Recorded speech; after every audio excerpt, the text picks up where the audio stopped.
कृष्ण कृष्ण कृष्ण कृष्ण हरे हरे हरे राम राम राम हरे हरे। आज हमारी परंपरा के परम आचार्य अंतर्राष्ट्रीय श्री कृष्ण भावनामृत संघ के संस्थापक आचार्य के गुरुदेव श्रील भक्ति सिद्धांत सरस्वती ठाकुर की आविर्भाव तिथि है और इस अवसर पर हम उनके चरणों में हमारी विनम्र प्रणति निवेदन करते हैं।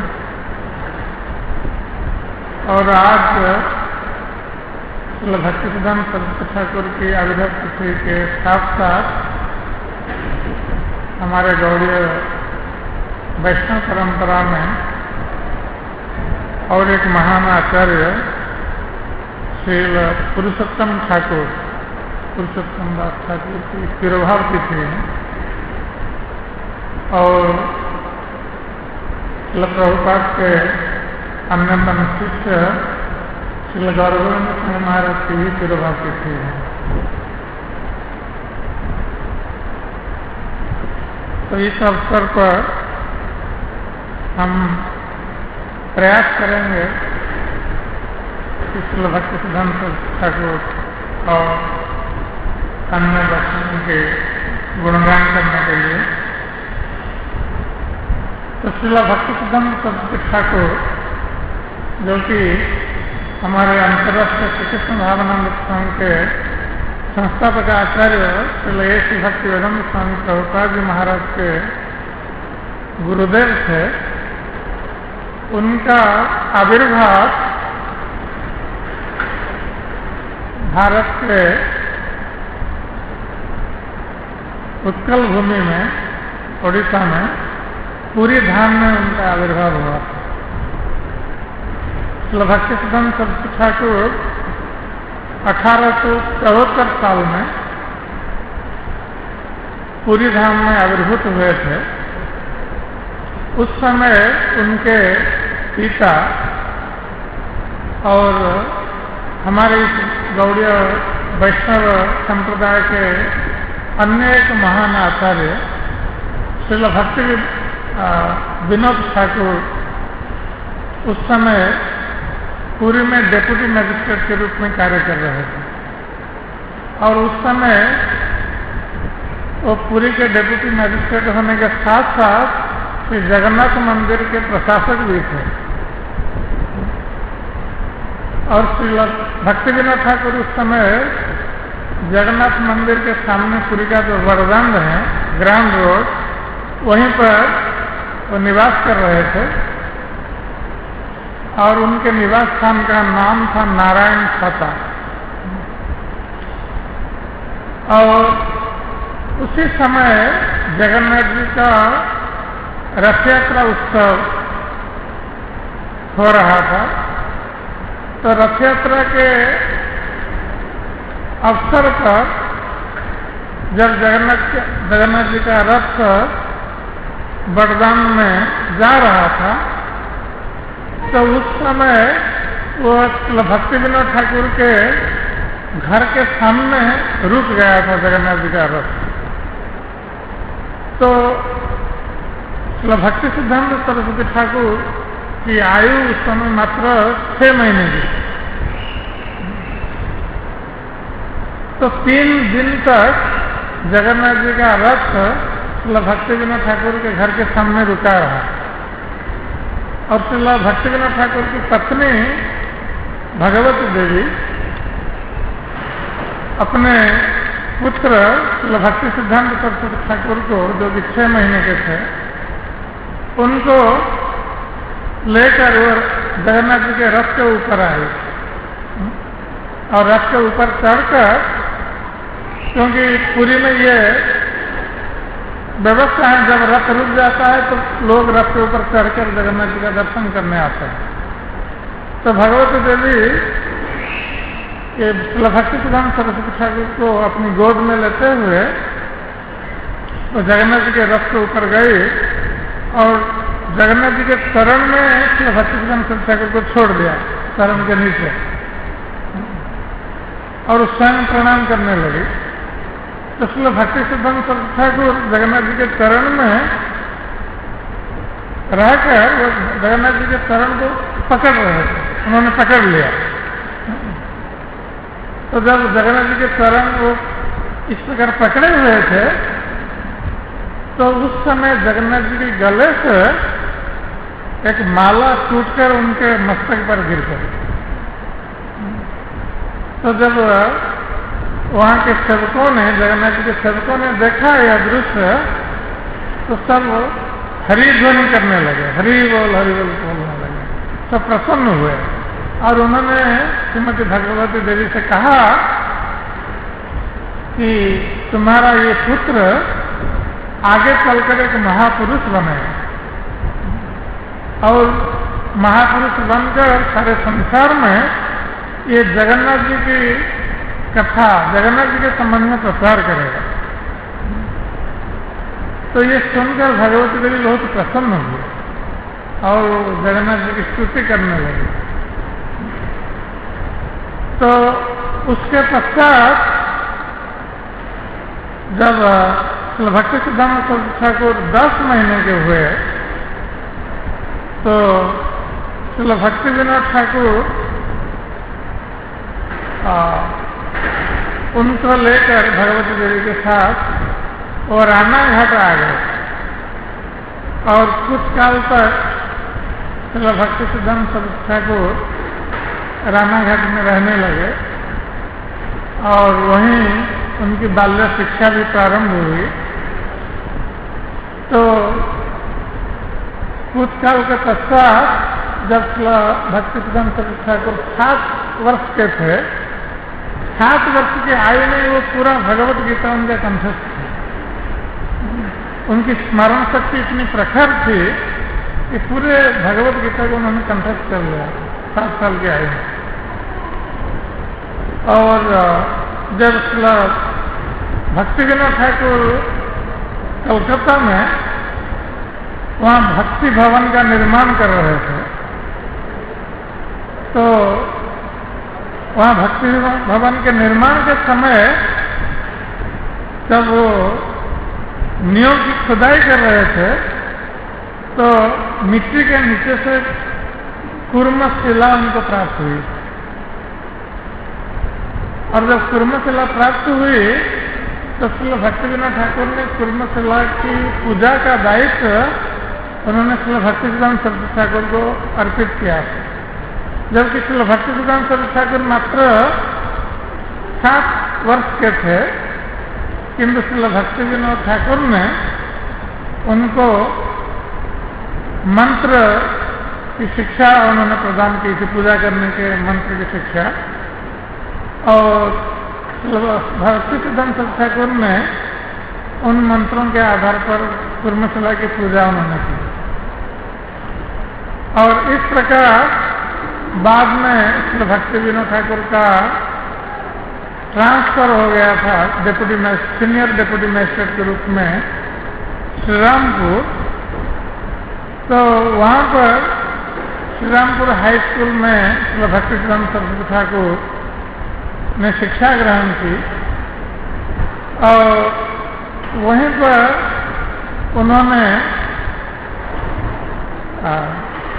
गणित और ज्योतिष शास्त्र का अध्ययन किया था, वो हाई स्कूल में पढ़ रहे थे। और बाद में वो कॉलेज में, संस्कृत कॉलेज में भी भर्ती हुए और संस्कृत कॉलेज में जब भर्ती हुए उस समय उनके एक शिक्षक थे जिनका नाम था पृथ्वीधर शर्मा।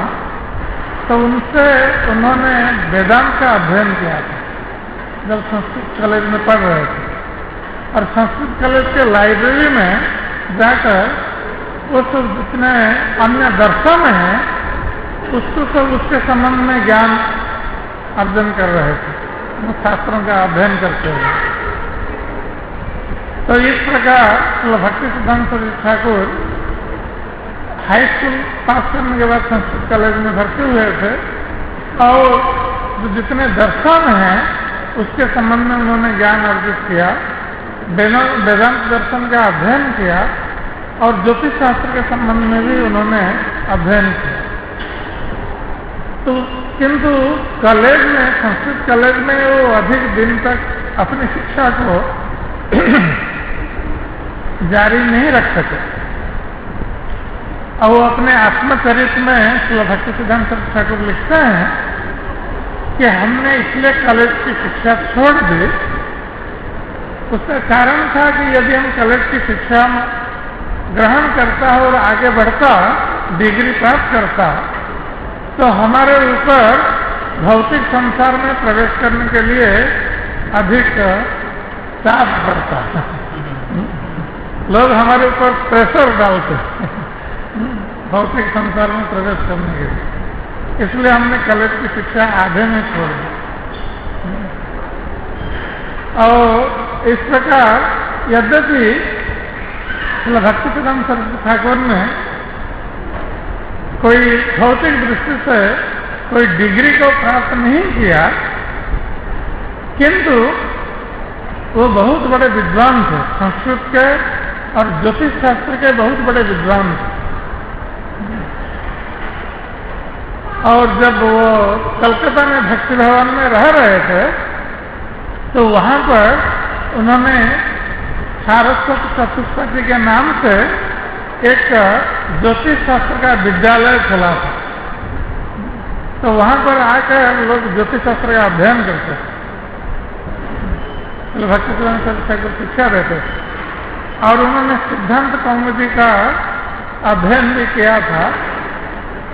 तो इस प्रकार कुछ काल तक वे इस प्रकार ज्योतिष शास्त्र की शिक्षा देने लगे, किंतु उसके पश्चात वो श्रील भक्ति विनोद ठाकुर के उसके पश्चात वो त्रिपुरा राज्य में, त्रिपुरा राज्य के राजा के अधीन कुछ काल तक उन्होंने नौकरी भी की थी।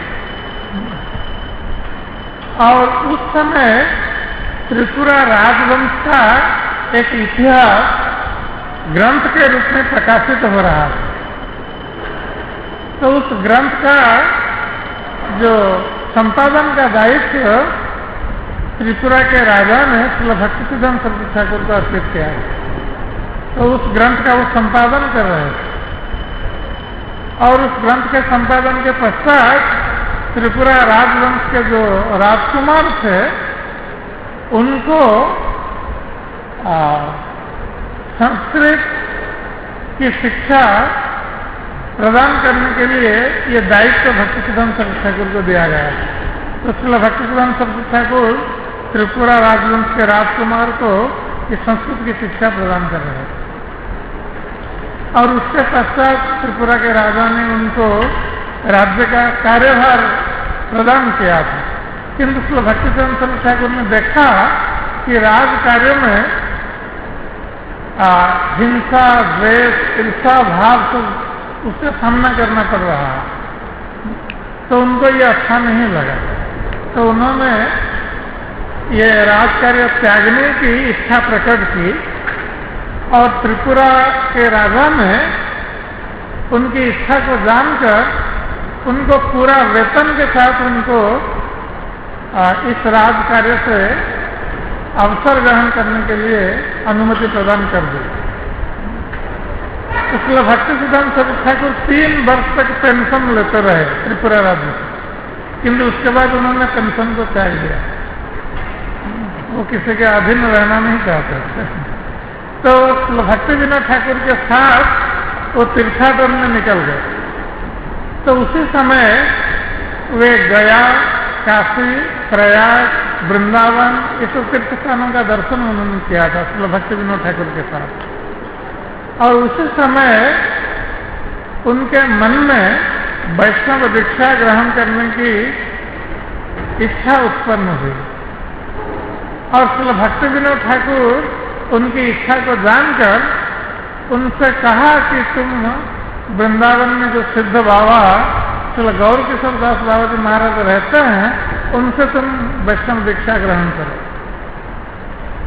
तो श्री भक्ति सिद्धांत सरस्वती ठाकुर श्री गौर किशोर दास बाबा जी महाराज के पास गए, और श्री गौर किशोर दास बाबा जी महाराज वो किसी को दीक्षा नहीं दे रहे थे, वो तो अद्भुत थे। श्री गौर किशोर दास बाबा जी महाराज भगवान कृष्ण के प्रेम में निमग्न रहते थे, उनको सांसारिक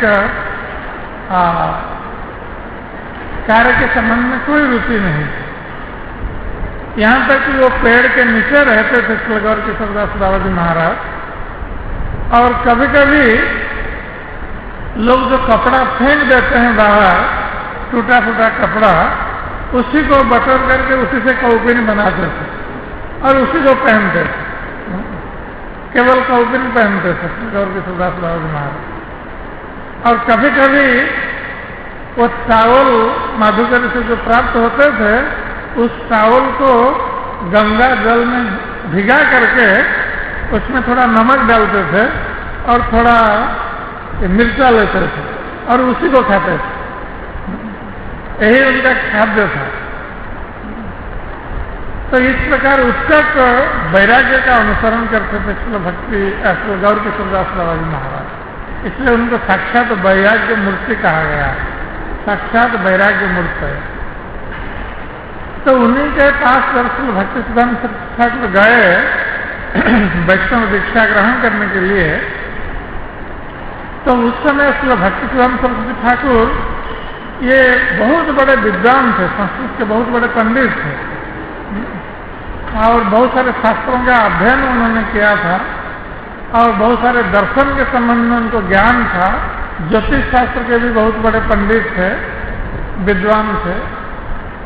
तो जब वो गए गौर किशोर दास बाबा जी महाराज के पास दीक्षा ग्रहण करने के लिए अपनी इच्छा व्यक्त की, तो श्री गौर किशोर दास बाबा जी महाराज ने कहा कि दीक्षा देने के लिए हम तो किसी को दीक्षा नहीं देते हैं, और तुम आए हो मेरे पास, तो इसके संबंध में मुझे महाप्रभु को पूछना पड़ेगा। तो महाप्रभु जैसा बताएंगे हम ऐसा ही करेंगे। तो ये कहकर उनको वापस करा दिया उस दिन। तो श्री भक्ति सिद्धांत ठाकुर दूसरे दिन गए उनके पास। तो जब गए तो श्री गौर किशोर दास बाबा जी महाराज ने कहा कि हम तो महाप्रभु से पूछना भूल गए। तो ये कहकर उनको वापस कर दिया उस दिन। तो फिर तीसरे दिन गए श्री भक्ति सिद्धांत सरस्वती ठाकुर उनके पास। तो तीसरे दिन जब गए तो श्री गौर किशोर दास बाबा जी महाराज ने बताया, हाँ हमने महाप्रभु से पूछा था, किंतु महाप्रभु ने कहा कि ये पांडित्य भगवत भक्ति के अनुकूल नहीं है। तो ये भौतिक पांडित्य भगवत भक्ति के अनुकूल नहीं है। इतना ही कहा और कुछ नहीं कहा। तो श्री भक्ति सिद्धांत सरस्वती ठाकुर समझ गए कि श्री गौर किशोर दास बाबा जी महाराज उनके पांडित्य के प्रति आक्षेप कर रहे हैं, क्योंकि वो बहुत बड़े पंडित थे। और श्री गौर किशोर दास बाबा जी महाराज कोई पढ़े लिखे नहीं थे, ना तो कोई पढ़ सकते थे, और पढ़ सकते थे लेकिन उतना पंडित नहीं थे या विद्वान पुरुष नहीं थे। तो उन्होंने जब इस प्रकार कहा तो श्री भक्ति सिद्धांत ठाकुर ने कहा उनसे कि आप ये भगवान कृष्ण के सेवक हैं, और भगवान कृष्ण जो हैं ये कपट करने में सिद्ध होते हैं। ये तो सबको ठगने में सिद्ध होते हैं, इसलिए आप मुझे ऐसा बता रहे हैं, मुझे ठग रहे हैं, मेरी वंचना कर रहे हैं, मुझे दीक्षा देना नहीं चाहते हैं। तो किंतु हम आपको नहीं छोड़ेंगे। जिस प्रकार रामानुजाचार्य अपने गुरु के पास गए थे और 17 बार उनके गुरु गोष्ठीपूर्ण ने उनको मना कर दिया था दीक्षा देने के लिए। हर बार रामानुजाचार्य जाते थे उनके गुरु के पास तो वो मना कर देते थे दीक्षा देने के लिए, किंतु फिर भी रामानुजाचार्य निरुत्साहित नहीं होते थे, बार बार जाते थे। 17 बार उनके गुरु के पास गए, उन्होंने मना कर दिया। जब 18 बार गए तो फिर उनके गुरु ने उनको दीक्षा दी, उनकी दृढ़ता को देखकर। तो इस प्रकार श्रील भक्तिसिद्धांत सरस्वती ठाकुर ने कहा कि जिस प्रकार रामानुजाचार्य ने 18 बार प्रयास किया था अपने गुरु से दीक्षा लेने के लिए, तो हम भी आपको नहीं छोड़ेंगे। हम आप जितनी बार मना करेंगे फिर भी हम आएंगे आपके पास आपसे दीक्षा लेने के लिए। तो बाद में उनकी निष्ठा और दृढ़ता को देखकर श्रीला गौर किशोरदास बाबा जी महाराज ने उनको मायापुर में स्वानंद सुखद कुंज, जहाँ श्रील भक्ति विनोद ठाकुर रहते थे, उनका भजन कुटीर था, वहीं पर उन्होंने दीक्षा दी। और श्री भक्तिसिद्धांत सरस्वती ठाकुर उनके एकमात्र शिष्य बने, प्रथम और अंतिम शिष्य, और किसी को उन्होंने दीक्षा नहीं दी, गौर किशोरदास बाबा जी महाराज। तो इस प्रकार श्री भक्तिसिद्धांत सरस्वती ठाकुर श्री गौर किशोरदास बाबा जी महाराज से जब दीक्षा ली उन्होंने, तो उनको उनका नाम हुआ, दीक्षा नाम वृषभानु दयिता दास। पहले उनका नाम था बिमला प्रसाद। जब वो पुरी में थे, पुरी में उनका जन्म हुआ था, उस समय श्री भक्ति विनोद ठाकुर ने बिमला देवी का प्रसाद लाकर उनका अन्नप्राशन कराया था, और इसलिए उनका नाम रखा था बिमला प्रसाद। किंतु बाद में जब उनकी दीक्षा हुई, वैष्णव दीक्षा, तो ये वृषभानु दयिता दास हुआ उनका नाम। तो इस प्रकार श्री भक्तिसिद्धांत सरस्वती ठाकुर अपने पिता श्री भक्ति विनोद ठाकुर के साथ ये भगवान चैतन्य महाप्रभु की वाणी के प्रचार में लगे रहे। तो एक बार बंगाल में मेदिनीपुर डिस्ट्रिक्ट में एक स्थान, बालीघाई नामक एक स्थान पर, वहाँ पर एक सभा का आयोजन हुआ था, बहुत बड़ा सभा का आयोजन हुआ था, जहाँ पर जो स्मार्त ब्राह्मण लोग जो वैष्णव की उपेक्षा करते थे, वैष्णव की घृणा करते थे और वैष्णव को बहुत नीचा दिखाने के लिए वो तर्क देते थे, तो उस सभा में यही प्रतिपादित होना था कि ब्राह्मण श्रेष्ठ है या वैष्णव श्रेष्ठ है। तो वृंदावन से एक वैष्णव आए थे और बंगाल के गोपीवल्लभपुर से भी एक वैष्णव आए थे, और बाकी सब ब्राह्मण पंडितगण वहां पर एकत्रित हुए थे। तो गोपीवल्लभपुर के जो वैष्णव आचार्य आए थे, उन्होंने सरस्वती ठाकुर को बुलाया इस सभा में योगदान करने के लिए। तो श्री भक्तिसिद्धांत सरस्वती ठाकुर भी वहां पर गए थे, और उस सभा में ब्राह्मण, जो स्मार्त ब्राह्मण थे, उन्होंने अपना तर्क रखा और ब्राह्मणों को सत्य बताने लगे। श्री भक्तिसिद्धांत सरस्वती ठाकुर ने ब्राह्मण और वैष्णव इस शीर्षक, माने इस नाम से उन्होंने बहुत बड़ा प्रवचन दिया, बहुत समय तक ब्राह्मण और वैष्णव के बारे में। और अंत में उन्होंने वैष्णवों की श्रेष्ठता प्रतिपादित की, जिसको सुनकर वहां पर उपस्थित जो ब्राह्मणगण, स्मार्त ब्राह्मणगण उपस्थित थे, वे लोग बहुत आश्चर्यचकित हो गए। उनके शास्त्रों में पांडित्य को देखकर और शास्त्रों के आधार पर उन्होंने ये स्थापित किया कि किस प्रकार वैष्णव ब्राह्मणों से भी श्रेष्ठ है। तो ये लोग कुछ तर्क नहीं दे सके ब्राह्मण गण जो उपस्थित थे, और इस प्रकार वो लोग मानने लगे कि वैष्णव जो होते हैं ये ब्राह्मण से भी श्रेष्ठ होते हैं। उसके पश्चात एक काशिम बाजार के राजा मनिंद्र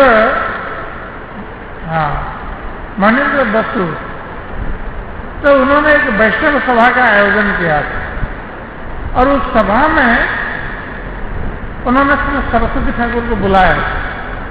किंतु उसके साथ साथ उस समय बंगाल में ये सहजिया संप्रदाय जो वैष्णव होते हैं, सहजिया वैष्णव, उनका प्राधान्य था, और चारों ओर वही लोग जिनको जो अपसंप्रदाय माने जाते हैं, आउल बाउल कर्ता भजा नेड़ी दरवेश, ये सब अपसंप्रदाय माने गए। तो ये बाउल संप्रदाय का उस समय बहुत बोलबाला था, अर्थात लोग बहुत बाउल संप्रदाय को ही वैष्णव मानते थे, और ये लोग कोई वैष्णव धर्म का पालन नहीं करते थे। ये भगवान कृष्ण के संबंध में बहुत अच्छा गाना गाते थे बाउल संप्रदाय के लोग, और इतने सुंदर कंठ से गाते थे कि कोई भी सुनेगा तो आकृष्ट हो जाएगा उनके प्रति। सब कृष्ण लीला का गायन करते थे, किंतु कोई नियमों का पालन नहीं करते थे, और हर तरह के पाप कर्म में लिप्त रहते थे। अवैध स्त्री संग और मांस मदिरा ये सब पान खाते थे और पान करते थे। किंतु ये वैष्णव का वेश धारण करते थे, तिलक लगाते थे, कंठीमाला लगाते थे, और कृष्ण की लीला का गान करते थे पब्लिक प्रोग्राम में। और लोग बहुत आकृष्ट होते थे उनके गाना सुनकर, और सोचते थे कि यही वैष्णव धर्म है। इसलिए वैष्णव धर्मों के प्रति लोगों के मन में आदर का भाव नहीं रह गया था।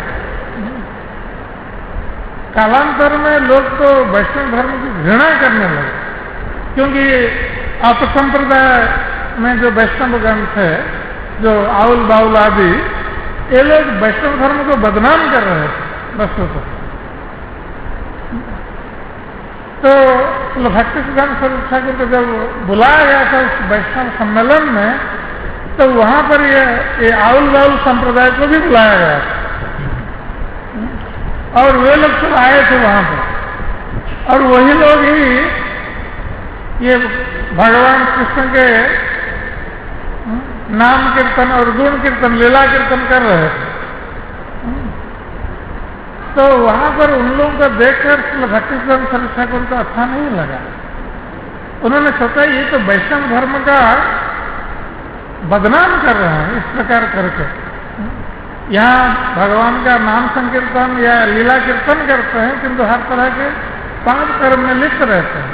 तो श्रील भक्ति सिद्धांत सरस्वती ठाकुर ने 4 दिन तक वहां पर प्रवचन दिया, किंतु वहां पर उन्होंने 4 दिन तक कुछ खाया नहीं, क्योंकि उनके मन में इतना दुख हो रहा था इसे देखकर कि उन्होंने खाया नहीं कुछ। 4 दिन तक उपवास रहे और वहां पर प्रवचन देते रहे। जब वो मायापुर आए तब जाकर उन्होंने चैतन्य महाप्रभु का महाप्रसाद ग्रहण किया। तब तक उन्होंने कुछ खाया नहीं था वहां। किंतु बाद में श्री भक्ति सिद्धांत सरस्वती ठाकुर ने देखा कि बंगाल में इसी अपसंप्रदाय ही आगे बढ़ रहा है और सब लोग उन्हीं लोगों को ही वैष्णव मान रहे हैं। उनके मन में बहुत दुख हुआ। उन्होंने सोचा कि मैं कैसे इस वैष्णव धर्म को स्थापित करूं, कैसे इसका प्रचार करूं, क्योंकि चैतन्य महाप्रभु के बाद उनके जो पार्षदगण थे ये लोग वैष्णव धर्म का प्रचार कर रहे थे। किंतु जब चैतन्य महाप्रभु के पार्षदगण भी चले गए तो इस वैष्णव धर्म का वस्तुतः वो लुप्त प्राय हो गया वैष्णव धर्म। और जो लोग तथाकथित वैष्णव थे वे लोग सब इस आउल बाउल संप्रदाय से प्रभावित थे। ये लोग तिलक करते थे, कंठी माला लगाते थे, किंतु हर तरह के कुकर्म करते थे। तो ये वैष्णव धर्म के लिए ये अंधकार का युग था उस समय।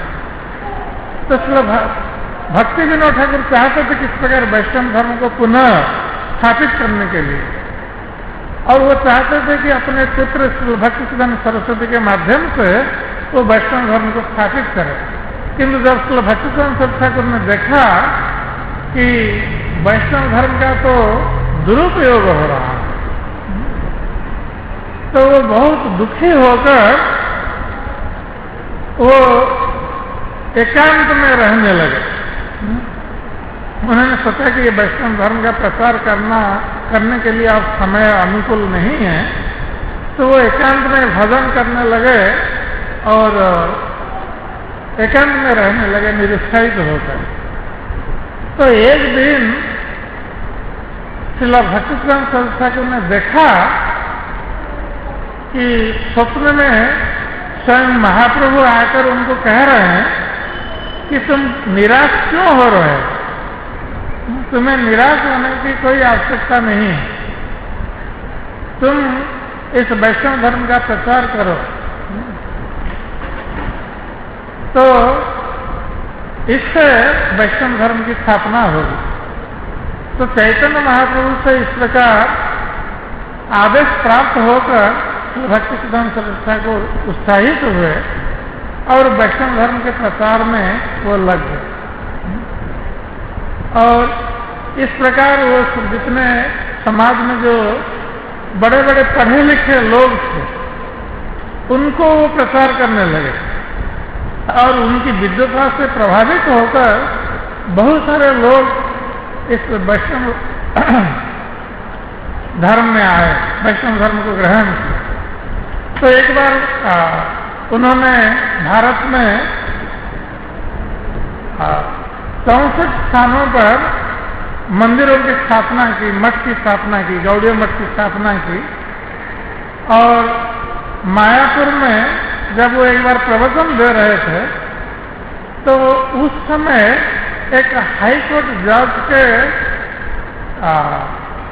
भाई के पुत्र, उनका नाम था रोहिन कुमार, वो गृह त्याग करके वैष्णव बनने के लिए गृह त्याग करके नवद्वीप आ गए थे। और उस समय लोग सोच रहे थे कि जो आउल बाउल संप्रदाय वही वैष्णव संप्रदाय है, इसलिए ये रोहिन कुमार जी एक बाउल संप्रदाय के गुरु से उन्होंने दीक्षा ग्रहण की और उन्हीं के साथ नवद्वीप में रहने लगे। किंतु उन्होंने देखा कि वो बाउल संप्रदाय का जो गुरु था वो एक सेवा दासी अपने साथ रखा था। एक स्त्री को भगवान कृष्ण की दासी मानकर उसके साथ में रखा था और अवैध संबंध रखता था उसके साथ। तो जब रोहिणी कुमार जी ने देखा, वो पढ़े लिखे व्यक्ति थे, उन्होंने देखा तो उनको अच्छा नहीं लगा इसे, तो बहुत दुखी हुए। किंतु उनके प्रभाव से निकलना बहुत मुश्किल था उनके लिए। तो एक बार वो मायापुर आए थे और मायापुर में श्री भक्तिसिद्धांत सरस्वती ठाकुर प्रवचन दे रहे थे। तो उनका प्रवचन जब उन्होंने सुना तो वो बहुत प्रसन्न हुए। तो उन्होंने सोचा कि मैं कैसे उनके वो बाउल गुरु के प्रभाव से मुक्त होंगे। तो वो नवद्वीप चले गए और रात में वो सोए हैं और यही सोचकर सोए हैं कि श्री भक्तिसिद्धांत सरस्वती ठाकुर ने क्या क्या कहा था अपने प्रवचन में, उसको स्मरण करते हुए सोए थे। रात में स्वप्न देखा कि वो जो बाउल गुरु और उसके जो सेवादासी हैं वो दोनों बाघ और बाघिनी बनकर उनको खाने आ रहे हैं। तो वो भयभीत होकर स्वप्न में चित्कार कर रहे हैं ये रोहिणी कुमार जी, और महाप्रभु को पुकार रहे हैं। जब महाप्रभु को पुकार रहे हैं तो उस समय श्री भक्तिसिद्धांत सरस्वती ठाकुर उपस्थित होकर ये रोहिणी कुमार जी की रक्षा कर रहे हैं। तो ये स्वप्न देखने के बाद सुबह वो स्थान से आकर के आ गए और भक्तिसिद्धांत सरस्वती ठाकुर के चरण में उन्होंने शरण ग्रहण की और दीक्षा ग्रहण की। बाउल गुरु को त्याग दिया। तो इस प्रकार बहुत पढ़े लिखे लोग भक्तिसिद्धांत सरस्वती ठाकुर के शिष्य बनने लगे। और इस प्रकार उन्होंने अपने शिष्यों को भी समग्र भारत में और यहाँ तक कि रेंगुन भी भेजा था और लंदन में भी भेजा था महाप्रभु की वाणी का प्रचार करने के लिए। किंतु यद्यपि गौड़ी मठ का सेंटर उन्होंने खोला, उनके शिष्यों ने खोला, किंतु उतना वो सफल नहीं हो पाए जितना उनके प्रिय शिष्य श्रील भक्ति वेदांत स्वामी प्रभुपाद जी महाराज है। तो श्रील प्रभुपाद जी से जब श्रील भक्तिसिद्धांत सरस्वती ठाकुर की भेंट हुई कलकत्ता में उल्टा डंगा में, तो श्रील प्रभुपाद को देखते ही श्रील भक्तिसिद्धांत सरस्वती ठाकुर समझ गए थे कि ये व्यक्ति आगे चलकर महाप्रभु की वाणी में प्रचार करने में सफल होगा।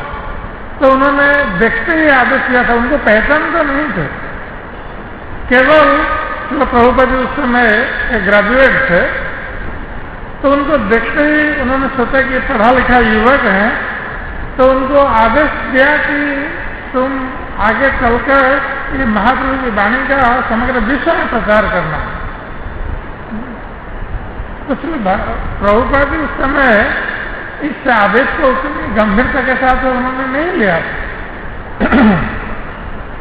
तो उनके मन में कभी उन्होंने सोचा भी नहीं था कि वो कभी विदेश जाएंगे और महाप्रभु की वाणी का प्रचार करेंगे। किंतु बाद में जब प्रभुपाद जी कलकत्ता छोड़कर इलाहाबाद आ गए, फिर इलाहाबाद में उनका बिजनेस हो रहा था, तो उस समय दूसरी बार भेंट हुई भक्तिसिद्धांत सरस्वती ठाकुर और पुनः उनका आदेश उनको याद आया, तो उन्होंने कहा था, तो उनका प्रवचन सुनते रहे और बाद में इलाहाबाद में प्रयाग में उन्होंने दीक्षा ग्रहण की भक्तिसिद्धांत सरस्वती ठाकुर से। और जब गृहस्थ जीवन में थे इस प्रचार कार्य में सहयोग देते रहे, किंतु भक्तिसिद्धांत सरस्वती ठाकुर की वाणी सदा सर्वदा उनके मन में थी। उनका आदेश जो था कि विदेश में प्रचार करने का आदेश, और वो सोच रहे थे कि उसको कैसा करें, उनके आदेश का पालन करें। तो जब श्री भक्तिसिद्धांत सरस्वती ठाकुर का अंतिम समय, जब वो शरीर त्यागने से पहले श्री प्रभुपाद जी ने उनके पास एक चिट्ठी लिखी थी, पत्र लिखा था, और उसमें उनको पूछा था कि आपका मेरे प्रति अंतिम आदेश क्या है, क्योंकि श्री प्रभुपाद ये जानना चाहते थे कि अंतिम आदेश क्या हो सकता है। तो अंतिम आदेश में भी श्री भक्तिसिद्धांत सरस्वती ठाकुर ने यही कहा कि तुम्हें विदेश जाकर प्रचार करना है महाप्रभु की वाणी। तब प्रभुपाद जी निश्चित हो गए कि यही उनका अंतिम आदेश है। तब आगे चलकर उन्होंने महाप्रभु की वाणी का प्रचार किया और श्री भक्तिसिद्धांत सरस्वती ठाकुर की जो इच्छा थी उसको पूर्ण किया। और सदा सर्वदा वो भक्तिसिद्धांत सरस्वती ठाकुर अपने गुरु महाराज को ही श्रेय देते रहे कि आज जो कुछ भी प्रचार हुआ है उनका सारा श्रेय मेरे गुरु महाराज को है, उनकी कृपा से ये सब कुछ संभव हुआ है, मैंने कुछ नहीं किया। ये प्रभुपाद का विनम्र भाव। तो आज तो समय हो गया है, आरती का समय, तो हम यही बंद करते हैं। जय श्री भक्तिसिद्धांत सरस्वती ठाकुर महाराज की, श्री पुरुषोत्तम दास ठाकुर की, जय श्री अरविंद सिंह महाराज की, अनंत कोटि वैष्णव वृंद की, निताय गौर प्रणाम।